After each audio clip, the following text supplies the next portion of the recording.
Menteri Keuangan Sri Mulyani Indrawati mengadakan pertemuan dengan Ketua DPR Puan Maharani di Gedung DPR Jakarta pada Kamis 25 Januari. Sri Mulyani hadir bersama Wakil Menteri Keuangan Suhasil Nazara, Wakil Menteri BUMN Kartika Wirjoatmojo, hingga Direktur Jenderal Kekayaan Negara Kemenkeu Ronald Silaban. Sementara itu Puan didampingi oleh Ketua Badan Anggaran DPR Said Abdullah hingga Wakil Ketua Komisi 11 Dolvi Othniel Frederick Pailit yang sama-sama dari fraksi PDI Perjuangan. Pertemuan Menteri Keuangan Sri Mulyani Indrawati dengan Ketua DPR RI Puan Maharani untuk berkonsultasi mengenai pergantian anggota Dewas LPI dari unsur profesional. Sri Mulyani menjelaskan konsultasi ini merupakan mandat yang telah ditetapkan dalam Undang-Undang Cipta Kerja mengenai lembaga investasi pemerintah itu. Presiden Joko Widodo pun telah menyampaikan 2 nama usulan calon anggota Dewan Pengawas yang baru kepada DPR melalui surat tertanggal 25 Oktober 2023. Di dalamnya juga ada mandat supaya nama tersebut dikonsultasikan ke DPR. Adapun Sri Mulyani menekankan satu posisi Dewas yang harus diisi kembali per Januari ini. Ia menekankan LPI merupakan salah satu alat pemerintah dalam menjalankan pembangunan dengan tata kelola yang baik dan mengutamakan keberlanjutan. Oleh karena itu LPI yang terdiri dari Dewas dan Dewan Direktur harus diisi oleh orang yang benar-benar kompeten di bidangnya.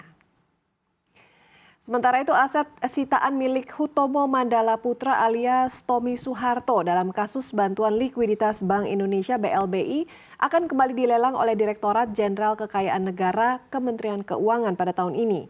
Aset Tommy Soeharto tersebut sudah 3 kali dilelang sejak 2022 oleh Kementerian Keuangan di bawah kepemimpinan Menteri Keuangan Sri Mulyani Indrawati. Namun belum pernah ada penawaran sama sekali dari peserta lelang. Setidaknya ada 2 penyebab aset itu sepi peminat. Pertama karena harganya yang mahal dan kedua status asetnya yang bermasalah. Oleh karenanya DJKN Kementerian Keuangan akan kembali melelang aset sitaan milik Tommy Soeharto pada tahun ini. Meski tanggal lelang aset-aset Tommy Soeharto belum ditetapkan saat ini karena masih menunggu permohonan lelang dari Direktur Perumusan Kebijakan Kekayaan Negara atau PKKN DJKN. Adapun strategi yang mengemuka sebelumnya ialah memecah lelang aset-aset tersebut. Lantaran tidak kunjung laku, aset Tommy juga mengalami penurunan penawaran. Semula bernilai 2,42 triliun rupiah, lalu pada lelang selanjutnya diturunkan menjadi 2,15 triliun rupiah. Setelah 2 kali tidak laku, aset ditawarkan seharga 2,06 triliun rupiah. Selanjutnya tentang Gibran yang mendapatkan pendanaan 3 triliun rupiah. Tapi bukan Gibran peserta pemilu 2024 ya. Ini adalah Gibran yang berasal dari e-fishery startup yang bergerak di bidang budidaya ikan. Jadi salah satu perusahaan yang mendapatkan pendanaan cukup besar tahun lalu. Perusahaan yang didirikan Gibran Huzaifah itu mendapat guyuran pendanaan 3 triliun rupiah.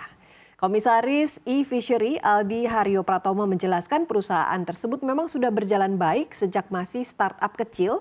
Latar belakang yang dibawa juga sangat sederhana, menciptakan sesuatu untuk meningkatkan produktivitas para nelayan. Setelah bisnis berkembang, e-fishery tidak hanya bergelut untuk produktivitas saja, namun mulai menjual iklan yang pada akhirnya mendorong bisnisnya juga.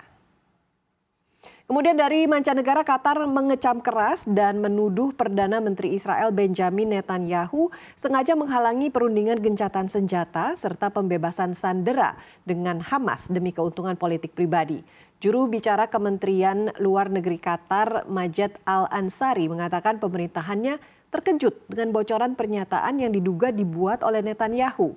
Dalam pernyataan tersebut, Netanyahu disebut mengkritik upaya mediasi Qatar atas perang di Gaza. Ansari juga menambahkan bahwa komentar pemimpin Israel tersebut adalah tidak bertanggung jawab dan merusak, tetapi tidak mengherankan. Menurut Ansari, jika pernyataan yang dilaporkan itu benar, Perdana Menteri Israel hanya akan menghalangi dan melemahkan proses mediasi dengan alasan yang tampaknya menguntungkan karir politiknya, alih-alih memprioritaskan penyelamatan nyawa tidak berdosa, termasuk sandera Israel.